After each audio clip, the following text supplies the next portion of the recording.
Goeiedag geliefde en welkom by dag 4 van Wanneer Rus Onmoontlik voel. Ek is Pastoor Retief Boys en een van die hele beleefspan. Is dit vir my so enorme voorreg om saam met jou tyd te kan spandeer in God se woord. Nou, ek wil eerstens net so baie dankie sê vir al die gelukwense van gister. Dit was vir my so lekker om met so baie van julle te kan engage en te gesels en dit is my voorreg om saam met julle te kan wandel. Nou, ons het hierdie week gepraat oor Jesus se uitnodiging, sy belofte om jou lewe te verkoop en die vreugde om dan sy juk te kan dra. Maar nou vra ons 'n belangrike vraag en daai vraag is, wat is rus regtig? Wat behels dit? Want kom ons wees eerlik, baie van ons wat ons rus noem, bring nie eintlik herstel nie. Dit bring eintlik maar net afleiding. Byvoorbeeld, jy kan ure op sosiale media spandeer. Jy binge-watch daai jou gunsteling TV-series, of reeks.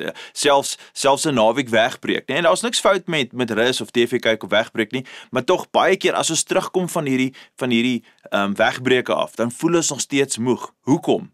Want jy dalk jou liggaam laat rus, maar nie jou siel nie. Ware rus begin nie by 'n bed of by 'n vakansie nie. Dit begin by 'n herfokus op wie God eintlik is. Herfokus op God.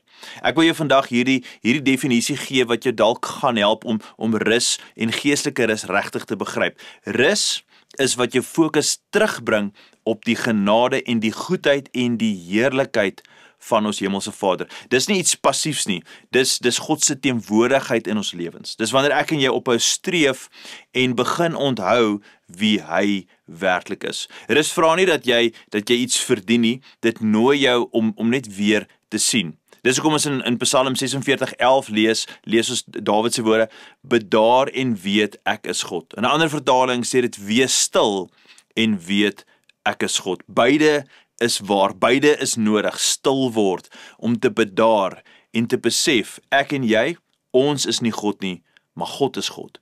Rus is nie iets leegs nie, dis 'n gevoel en 'n vervulling van openbaring. So in daardie stilte, in daardie rustige plek, daar waar jy weer sy stem hoor en sy beloftes hoor, word jy herinner dat hy is in beheer. En ek en jy, ons hoef gelukkig nie in beheer te wees nie. So wat doen jy tans? Geliefde, om te probeer rus en bring dit werklik vrede vir jou siel. Wat sou gebeur, as ek en jy rus begin sien eerder as aanbidding en nie net 'n geleentheid om af te skakel, om net af te switch, terug te sit en net niks doen nie, maar eintlik oor te beweeg na aanbidding. So prakties, begin rus, begin rus oefen. 1 keer per dag, net vir 5 minute, sit jy als op sy en jy soek net stilte en in daai stilte God se teenwoordigheid. Dan sê jy hardop miskien iets soos: Here, ek bedaar, ek word stil en ek weet, ek sê nou, ek verklaar, U is God en ek hoef nie alles te dra nie. Ek kan net rus in U teenwoordigheid. En dan wil ek jou aanmoedig, gaan lees dalk weer Psalm 46, gaan lees weer daai hele Psalm en dan onthou jy wat daai Psalm alles vir ons beteken. Daar's 'n geloofsverklaring wat ek graag wil hê jy saam met my moet sê hierdie: ek kies om rus te sien as aanbidding. Ek vertrou God genoeg om stil te word en hom toe te laat om my hart weer te vul. Geliefde, rus is nie tydmors nie. Dis nie iets wat net 'n irritasie wees in 'n besige skedule nie. Nee, dit is eintlik 'n spasie wat ek en jy intentioneel skep om geestelik te herstel en te herfokus. Wanneer jy en ek kies om te bedaar, stil te word, gee jy jou geloof kans om weer eintlik net asem te haal, net weer in te neem en te herfokus. Môre gaan ek met julle gesels oor praktiese stappe waar ek en jy kan leer om ons ritmes weer in balans te bring en so geestelike momentum te skep vir ons lewens. Kom ons bid saam. Hemelse Vader, so baie dankie vir U genade oor ons lewens en dankie dat U ons leer uit die woord uit dat stil word is 'n proaktiewe ding. Dis iets wat ons doen met intensie, met rede, met keuse waar ons stil word en sê: U is God. Here, help ons om in ons stilte ruimte te skep vir U en in te nooi U teenwoordigheid en so ons geestelike momentum weer aan die gang te kry. Wanneer ons herfokus op U teenwoordigheid, die openbaring van wie is, Here, dan word ons binnekant verkook en vernuwe.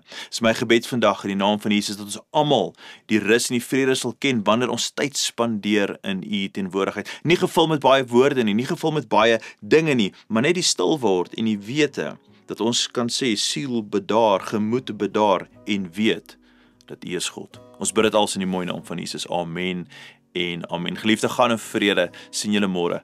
Totsiens.